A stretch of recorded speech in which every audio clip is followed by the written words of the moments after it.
ये दास बहुत पहले से कहता रहा है, जैसे क्योंकि पहले तो ज्ञान नहीं था और शुरुआत से सन 1994 से दास दीक्षा देना प्रारंभ कर रखी है गुरुदेव के आदेशानुसार।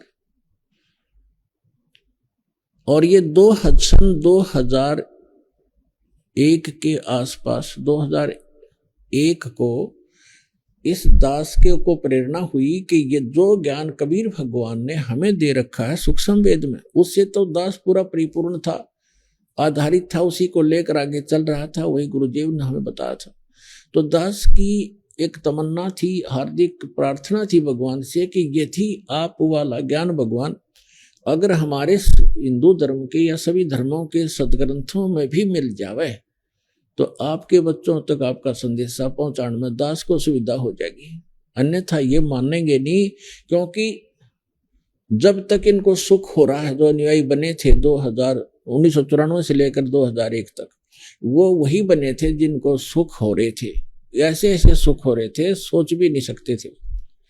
और ये जरूरी नहीं होता कि हम जो सोचें भगवान सारी करे, क्योंकि बच्चा तो एक सर्प को भी पकड़ने की चेष्टा करता है, माँ बाप बॉडी गार्ड अंगरक्षक कोई भी गार्डियन है वो थोड़ा पकड़ने देगा, उसको उठा लेगा, उठा कर सुरक्षित ले जाएगा, कहीं ये डस ना ले।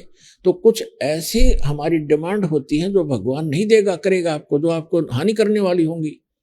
जैसे मान ले किसी ने कोई बिजनेस शुरू करना है और आपकी पूरी टारगेट बन गया, ये करूंगा, और भगवान आपको सहयोग नहीं दे पा रहा है, तो समझ जाना चाहिए कि इसमें आपको हानि होगी आगे चल के, और आप उसी से विमुख हो जाते हैं। मैंने ये काम किया, मेरा कोई फल उसको सफल नहीं हुआ, वो सफल होने में आगे तुझे ज्यादा हानि हो जानी थी, इसलिए ना होने दिया उसने, तो वो छोड़ जाएगा नाम को। तो कहने का भाव ये था, ऐसे बहुत से चले गए जिनको 6 सुख दिया, और एक जिसने वो चाह रहा था और भगवान नहीं चाह रहा था उसको देना, वो नहीं दिया, तो वो 6 सुख बोल के उस एक दुख को लेकर चला गया। लेकिन 1 वर्ष 2 वर्ष 4 वर्ष जो उसने भक्ति की, दान किया, सेवा की, पाठ करवाया, वो तो संग्रहित हो गए। उसके बाद वो वहां से जाने के बाद वो काम तो चले, चाहे उसका हुआ ना हुआ, पर और ठीक होते रहे। तो उसका दुर्भाग्य था, उसको ये महसूस नहीं हुआ कि तेरा कनेक्शन कट गया, और ये पुण्य जो संग्रह तू कर लिया, ये 1 वर्ष 2 वर्ष 4 वर्ष 10 वर्ष भी चल सकते हैं, लेकिन आगे क्या बनेगा ये ज्ञान नहीं था। अब ये दास देख रहा है जो 10-10 वर्ष 15-15 12-12 वर्ष हो गए नाम त्याग गए, जो 2-2 वर्ष 3-3 वर्ष 4-4 वर्ष साधना कर छोड़ गए, अब आ रहे हैं लुटपिट के दोबारा रोते हुए कि वही दुख फिर शुरू हो गए। और मैं प्रतिदिन कहा करता सत्संग में कि ऐसे दुख आएंगे ये जो चले गए यहाँ से, अब रोते हुए आ रहे हैं, उनको वही दुख फिर प्रारंभ हो गए। तो पुण्यात्माओं, ये ज्ञान का होना प्रथम है। जैसे श्रीमद् भगवत गीता अध्याय नंबर 4 के श्लोक नंबर 33 में कहा कि अर्जुन, द्रव्य में यज्ञ से ये ज्ञान यज्ञ श्रेष्ठ है। द्रव्य में यज्ञ है, जैसे कहीं कंबल बांट दिए जो धन से धर्म होता है, कहीं पर भंडारा कर दिया कि तो हॉस्पिटल या धर्मशाला बनवा दी। कहते हैं इसकी अपेक्षा पहले तू ज्ञान समझ, ज्ञान यज्ञ श्रेष्ठ है। ज्ञान यज्ञ माने जैसे गीता अध्याय नंबर 4 के श्लोक नंबर 32 में कहा है कि अर्जुन, जो साधनाएं मैंने अभी आपको अध्याय नंबर 4 के श्लोक 25 से लेकर और 30 तक बताई हैं, ये सभी अपने अपने हिसाब से सभी साधनाएं करते हैं, और अपनी अपनी साधनाओं को ये सभी पापनाशक जानते हैं। लेकिन सच्चिदानंद घन ब्रह्म ने अपने मुख से बोली वाणी वो तत्व ज्ञान है, उसको सूक्ष्म वेद कहते हैं हम संत भाषा में।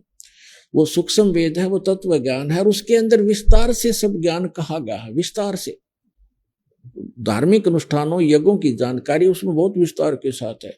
वो सच्चिदानंद घन ब्रह्मणे मुखे, यह अनुवाद गलत कर रखा है गीता अनुवादकों ने, यहां लिख दिया वेद की वाणी में। वेद की वाणी तो गीता है ही सारी, वो तो गीता ज्ञानदाता कहता, वो ज्ञान तो इससे अन्य है, और वो भगवान बोलता खुद आकर के अपने मुख कमल से कहता, वो है तत्व ज्ञान।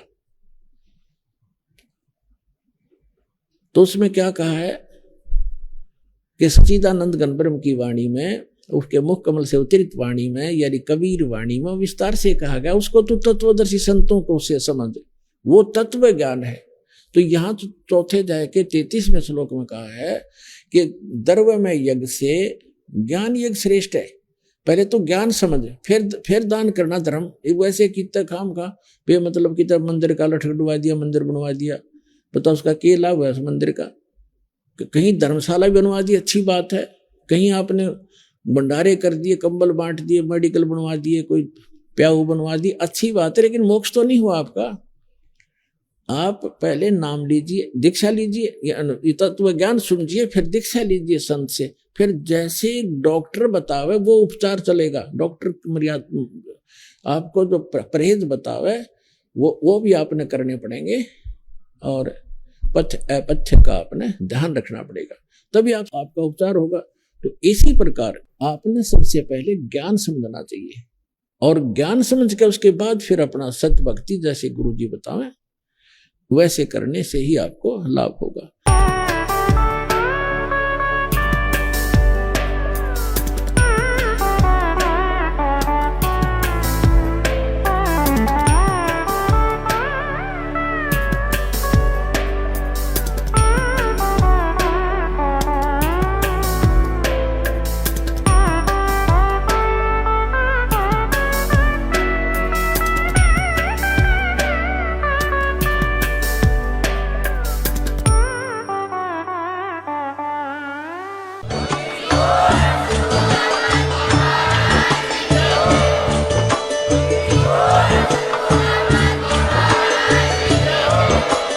आप सुन रहे थे जगत गुरु तत्वदर्शी संत रामपाल जी महाराज जी के मंगल प्रवचन। अधिक जानकारी के लिए विजिट कीजिए हमारी वेबसाइट www.jagatgururampalji.org। संत रामपाल जी महाराज जी के शुभ आशीर्वाद से पूरे विश्व भर में 500 से भी ज्यादा नाम दीक्षा केंद्र हैं, जिन पर संत रामपाल जी महाराज जी द्वारा ऑनलाइन निशुल्क नाम दीक्षा दी जा रही है। अपने नजदीकी नाम दीक्षा केंद्र का पता करने के लिए संपर्क करें 8222880541।